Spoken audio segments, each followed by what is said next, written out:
Olá a todos novamente, estou de volta.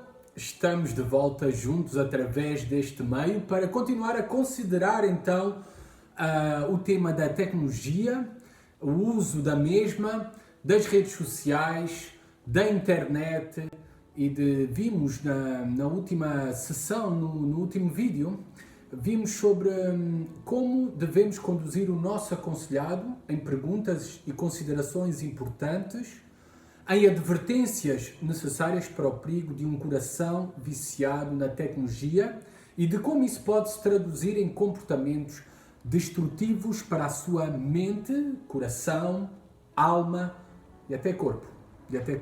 O pecado é destrutivo. Por isso, porquê a criança, adolescente ou adulto pode ser um viciado na tecnologia, na internet, nas redes sociais?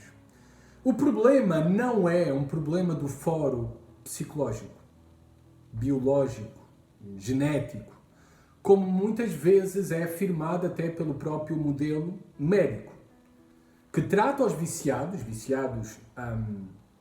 no jogo, viciados nas redes sociais, viciados no álcool, na droga, como doentes.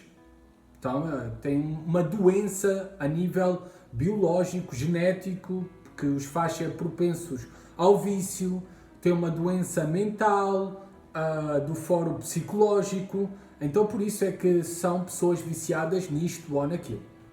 Considerando agora, e só estamos a abordar o tema do vício na tecnologia, especificamente até nas redes sociais, porque eu acredito que é o mais comum dos casos que iremos enfrentar, o vício no uso do smartphone barra redes sociais.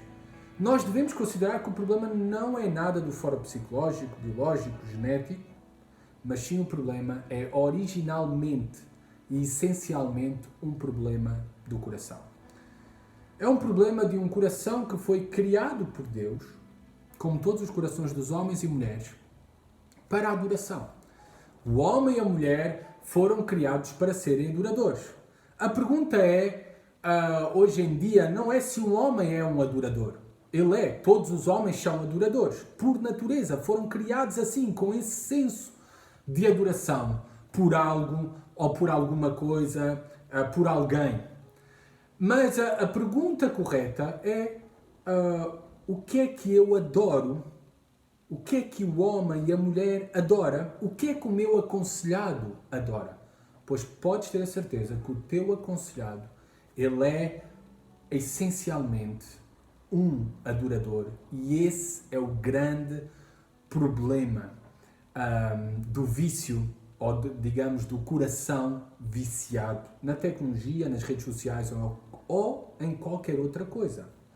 Porque os desejos que dominam o coração tornam-se o trono deste coração. Aquilo que comanda os pensamentos, sentimentos e ações da pessoa. Ou seja, os desejos da pessoa tornam-se os ídolos do coração. O aconselhado, então, deve ser lembrado que Deus, ele não vai dividir a sua glória com ninguém. E que Deus também, na sua palavra, nos ordena a adorar somente a Ele. É por isso que o vício se revela como um aspecto da adoração do homem, de todo o homem e da mulher. E no fim das contas, o vício nada mais é que um problema de adoração.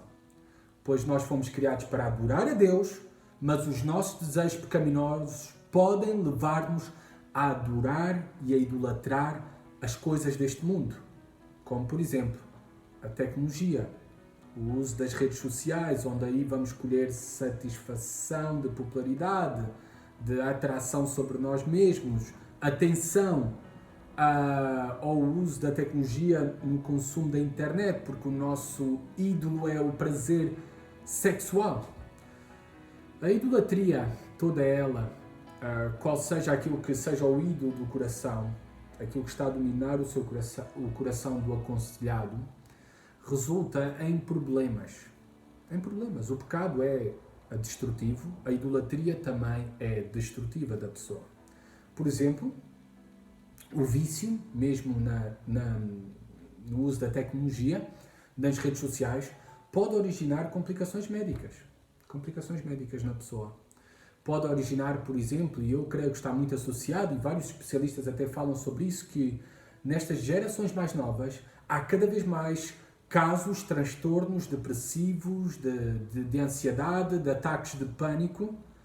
E eu creio, e junto-me também a muito daquilo que especialistas também sobre a própria matéria que têm estudado afirmam, e chegaram a essas conclusões, que é proveniente de uma geração viciada na tecnologia, nas redes sociais.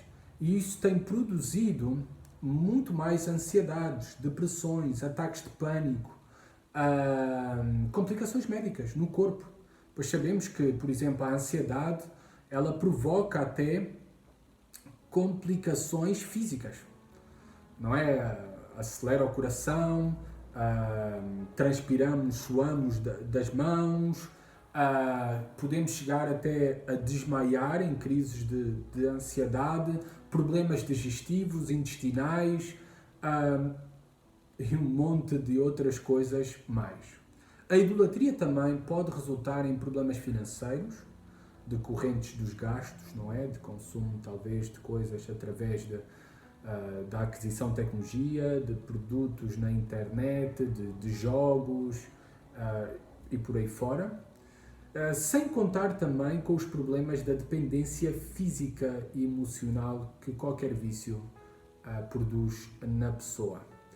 Esses problemas são reais e há pessoas a sofrerem com esses problemas e nós devemos ser empáticos para essas pessoas e nós devemos estar dispostos a ajudar essas pessoas com a verdade bíblica, pois é a única esperança para essas pessoas, pois o seu principal problema, o seu problema real não são essas coisas.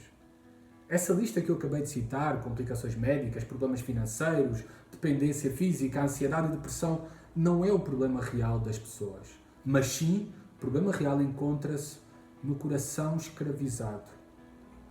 É o coração escravizado, viciado, muito antes do seu corpo ser afetado, da sua conta bancária, por exemplo, chegar a zero.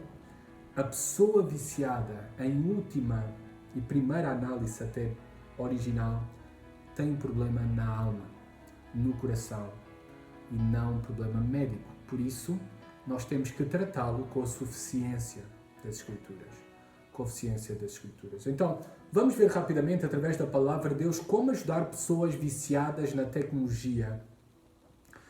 É certo que poderíamos ensinar técnicas de terapia, enviá-las para um grupo de apoio. Isso iria trazer benefícios, mas não traria benefícios duradouros, pois o seu problema real é no coração. O aspecto mais crítico do processo de mudança de uma pessoa, de um aconselhado, é entender a importância que o coração tem nos pensamentos, crenças e desejos da pessoa.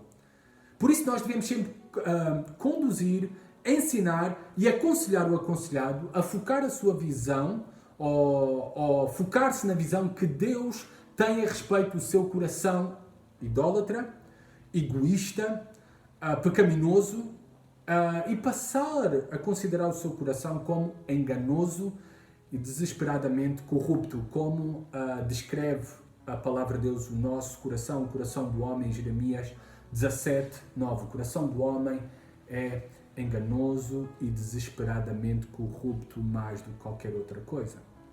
Também nós necessitamos trabalhar no aconselhamento bíblico com paciência para conduzir o aconselhado a crer e a pensar de modo diferente. E a única maneira para crer e pensar de modo diferente, para que as suas ações sejam alteradas, isso exige uma renovação da mente. É aquilo que diz, por exemplo, Romanos 12:2, versículo talvez conhecido por todos vós, que diz o seguinte, Romanos 12:2, fala dessa necessidade da renovação da mente.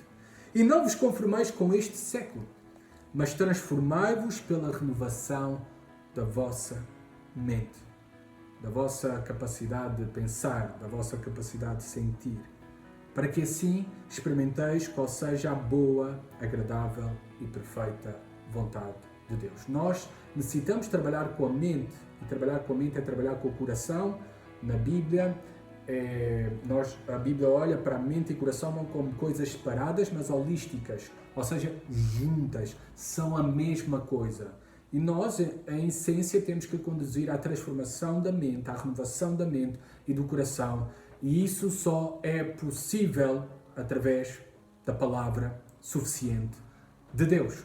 O aconselhado deve entender que antes que ele possa mudar os seus hábitos, ele deve mudar a maneira pela qual ele habitualmente pensa e examina o seu sistema de crenças sobre ele mesmo, sobre o mundo, sobre a tecnologia, sobre Deus. Como qualquer outro vício, por exemplo, nós estamos a falar do vício da tecnologia, mas podíamos estar a falar de outro vício qualquer, a mente está focada na carne, nos seus desejos, na sua satisfação e, portanto, está em estado de hostilidade para com as coisas de Deus. E nós devemos considerar isso. E também fazer o nosso aconselhado considerar isso. Então, o nosso aconselhado, quando está viciado, ele se tornou alguém que quebra, inevitavelmente, mandamentos e leis de Deus. E isso é uma violação, por exemplo, de Romanos 8, 5 a 8, que diz assim a palavra de Deus, Romanos 8, 5 a 8. Se têm as vossas Bíblias, acompanhem, por favor.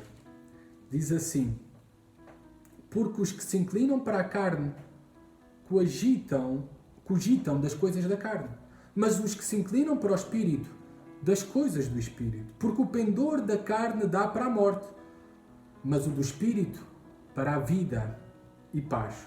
Por isso o pendor da carne é inimizade contra Deus, pois não está sujeito à lei de Deus, nem mesmo pode estar. Portanto, os que estão na carne não podem agradar a Deus, pois eles revelam o seu coração idólatra para satisfazer a carne, mais do que ter a Deus como primeiro, ter a Jesus Cristo como suficiente por sobre todas as demais coisas. Nosso Senhor Jesus Cristo disse em Lucas 6,45 que o homem bom do bom tesouro do coração tira boas coisas, e o homem mau do mau tesouro tira o mal, porque a boca fala do que está cheio o coração. Todas as nossas ações, elas começam com um pensamento, e todo o pensamento ele é alimentado ou foi alimentado por um desejo ou crença, e os desejos e crenças originam-se no coração da pessoa. Por isso nós temos que alimentar o coração com as verdades bíblicas da palavra de Deus e renovar o coração, a mente, os pensamentos. Por exemplo, Jesus aproveitou ao longo do seu ministério, assim como nós devemos fazê-lo, a oportunidade para falar sobre as atitudes do coração do homem. Quando, por exemplo, ele foi questionado pelos fariseus e os seus discípulos também foram questionados a respeito dos alimentos puros e do lavar das mãos cerimonial, ele respondeu sabiamente nas seguintes palavras em Marcos 7, 18 a 23. Então lhes disse: assim vós também não entendeis? Não compreendeis que tudo o que de fora entra no homem não pode contaminar, porque não lhe entra no coração, mas no ventre, e sai para lugar escuso? E assim considerou ele puros todos os alimentos, e dizia: o que sai do homem, isso é o que o contamina.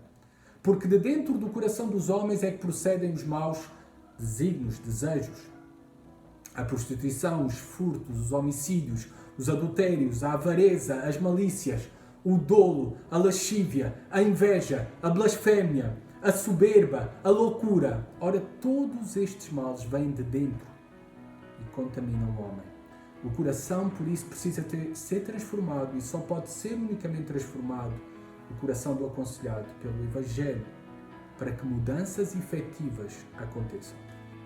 Então, o nosso aconselhado deve aprender que Jesus morreu por ele, e isso já é capaz de lhe dar esperança, muita esperança.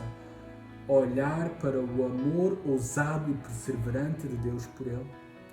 Olhar também para que o seu pecado, a sua idolatria, os seus desejos pecaminosos, o seu vício, os seus erros não estão fora do alcance da graça de Jesus Cristo.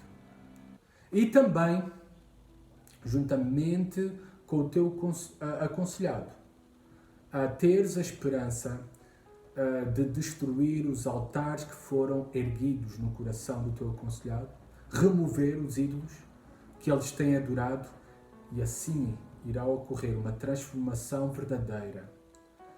E para ocorrer essa transformação verdadeira, quero voltar a frisar que necessitamos ter o foco no coração do aconselhado, e para que seja alterado do egocentrismo para um coração teocêntrico.